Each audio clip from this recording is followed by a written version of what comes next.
Alright everyone, yet another election forecast model, an extremely accurate one, being wrong only twice since the 1920s, by the way, is forecasting a very high likelihood of a Trump win. 91%, which comports almost exactly to my expectation. I give him 90.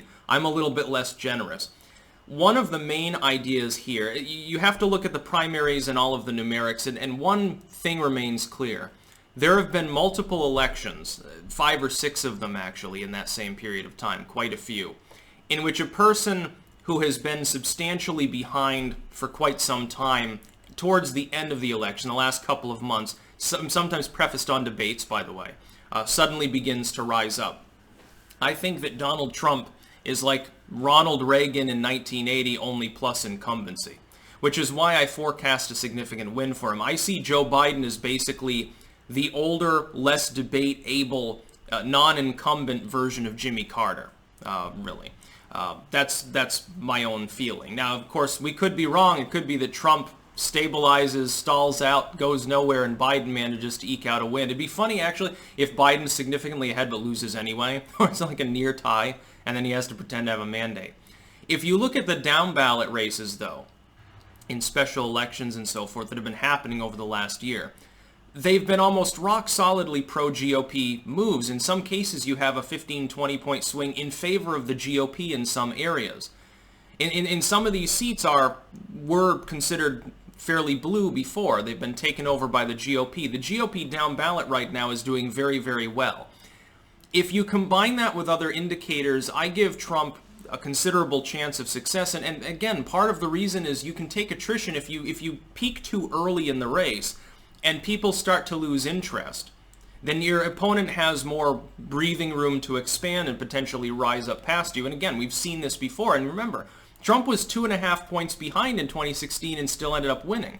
Part of that was an enthusiasm differential. Part of it was polling differentials. And part of it was basically the hidden Trump vote, which I think was underwhelming. I think it was much more about enthusiasm and that the polls were wrong. But that being said, he won the election fair and square. It's still funny when Democrats LARP as though Hillary Clinton winning the popular vote due to California existing was meaningful. We've literally got an electoral college to keep larger states from basically running the country. The problem is that they would do it at the expense of all the other states, causing instability and potentially a civil war. That's why there's an electoral college. It's a really good idea because we're not a direct democracy, thank goodness. I agree with the primary model, and partially I base this on a few things. Number one, the major factor in an election, the standard in the current paradigm and in the last one, is that the economy is the most important marker for the way things are going to go. So when you're talking about incumbent presidencies, especially with the whole buck stops here bullshit, which is only half true. What you're looking at right now is a situation where we're in a recession.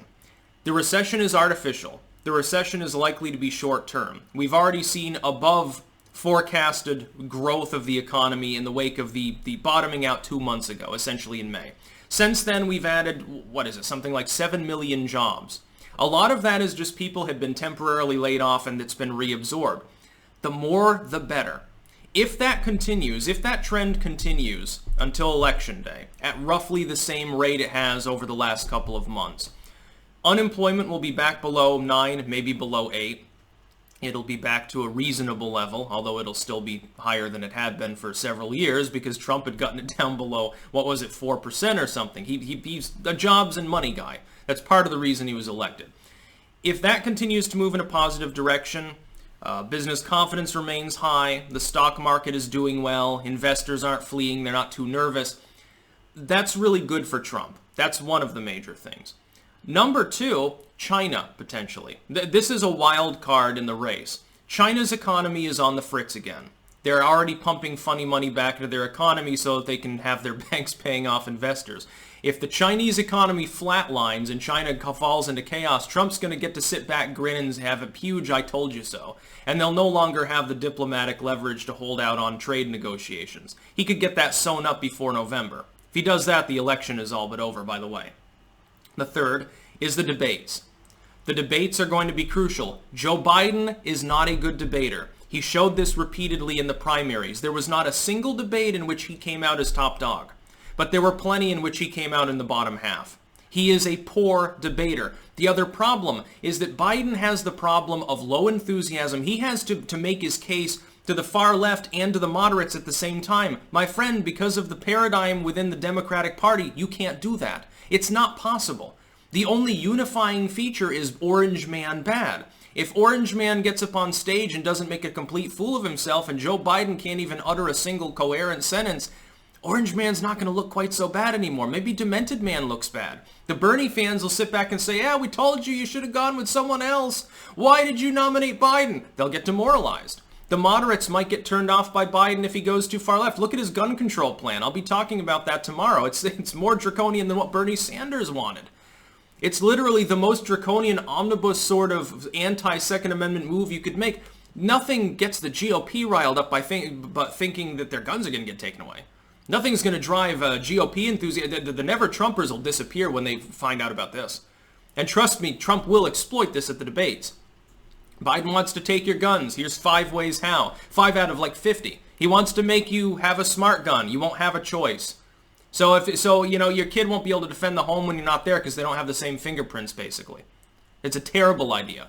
We're going to make sure we're going to buy back all of the scary rifles that aren't actually military grade. Stuff like that. It's demented in the most literal sense and also violates the Constitution 3 or 4 different ways, but we'll get past that for now. Another thing is coronavirus. Right now, U.S. cases are soaring, but U.S. deaths continue to fall. How is it that if you have more cases, you can have less deaths? If you don't assume that it's medication related, there's really only one way to solve the problem. That's that there are no ballooning new cases. It's an illusion. It's because you're deploying more tests. And in some cases, you're conflating antibody positivity with actual infection. Jair Bolsonaro right now has coronavirus. He's tested positive. He has no symptoms. People are sitting there, the leftists were sitting there cheering, oh, could it happen to a nicer guy? We hope he dies. He's not going to die. He doesn't have symptoms. He's an asymptomatic case. These people are acting... It proves his fucking point because he spent months saying, don't worry about COVID. By the way, there is one other possible explanation for this, and this would be terrible for the Democrats because it means by November, coronavirus won't even be in people's minds, and Trump will be able to say, oh, you remember that pandemic you were so worried about? Yeah, it's not there anymore. The other possibility is that there's a new mutant that's even less symptomatic but still transmissible, burning its way through the population. That would explain a lower death rate with a higher total rate overall. That would explain it. A new variant. By the way, that's how the Ebola outbreak of West Africa in 2014 got snuffed out. It wasn't man's medicine. It wasn't quarantine. It was an asymptomatic variant. They proved this afterwards with genetic studies. There were 2 separate mutants that arose. The first was more transmissible. The second one capitalized upon that success but simply didn't kill people. It inoculated the local population and snuffed itself completely out of existence. Hopefully that happens with the Ebola cases in Congo. Unfortunately, it could go in the other direction before it does. Then 1 million people maybe die. Yeah, I agree with the primary model. Part of it is you can't conflate the numbers that you're seeing right now with what the numbers will be in November. There's room for 20, 30 points of movement potentially.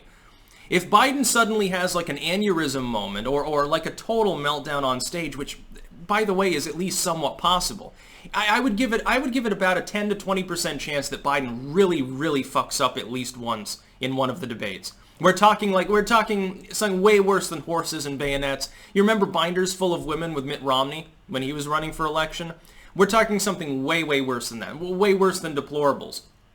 I think Biden has it in him to be the ultimate lolcow candidate. And the Bernie fans, by the way, at that point, they'll be happy. They'll almost be happy that Trump gets reelected just so they can say, told you so. The Democrats, therefore, melt down. They have their party paradigm shift, and hopefully they get reform enough so that they become worth voting for again. I would love to be able to vote for a Democrat again. Be nice to have a Democratic Party that stands for something other than a bunch of fucking bullshit. It'd be nice to have a Democratic Party that doesn't just want me to feel sorry for the color of my skin, pay more taxes, give away all of my guns, and just sit there with a cuck belt on. If the Democrats had sane proposals, I'd consider voting for them. But there are no JFKs at the moment in the party. There aren't any Bill Clintons in the party. There's barely Obamas left in the party. The fuck am I supposed to vote for them for? I'm not going to vote Democrat. You fucking delusional? I agree with it because I think there will be significant pull movement. There's no indicator that the economy is going to tank. It's been moving in a positive direction. There's no indication that coronavirus is going to cause any significant additional issues. Again, if the death toll is falling while the case total is rising, that's a good thing. If you can have twice as many cases and half as many deaths, that's a good thing. As long as it's less lethal, as long as it's not causing organ damage and stuff like that, it is a good thing. Hopefully it mutated and it's less dangerous now. Hopefully everyone gets inoculated against it. And by the way, there are a couple of treatments. They're thinking now that the Henry Ford study showed hydroxychloroquine is probably effective. This disagrees with other studies that didn't fix for vascularity issues, by the way. I think we know why. The other thing is they've got a steroid for people that are significantly critically ill. About a third of the time it can save their lives. Now that's, nothing to shake a stick at. That's better than 0% now, isn't it? And, of course, I think that Trump's going to dominate at the debates. I could be wrong, but I think that he will. Also, the riots are just, the summer of hate is nearly over. People's tolerance for these riots are beginning to wane. I can see it myself. I'm seeing people that initially were very gung-ho, oh, fuck the police, oh, we need racial justice. They're not talking about it quite so much anymore in the wake of the Atlanta 8-year-old shooting now, are they? It's becoming bad optics. You've got a whole slew of corporations that pledged huge amounts of money to BLM, all of a sudden saying that they won't pay them anymore because of a bunch of people chanting about Israel marching down the street, which is the ultimate irony. I find that very funny. It's also very good because BLM fucking sucks balls. They don't represent, actual racial justice or police reform. They represent a grifting organization of self-proclaimed Marxists. They want money and they want to funnel it to the Democrats and take their cut. They're like Al Sharpton on steroids. They've learned well from their Sith lords. That's about all. Peace out.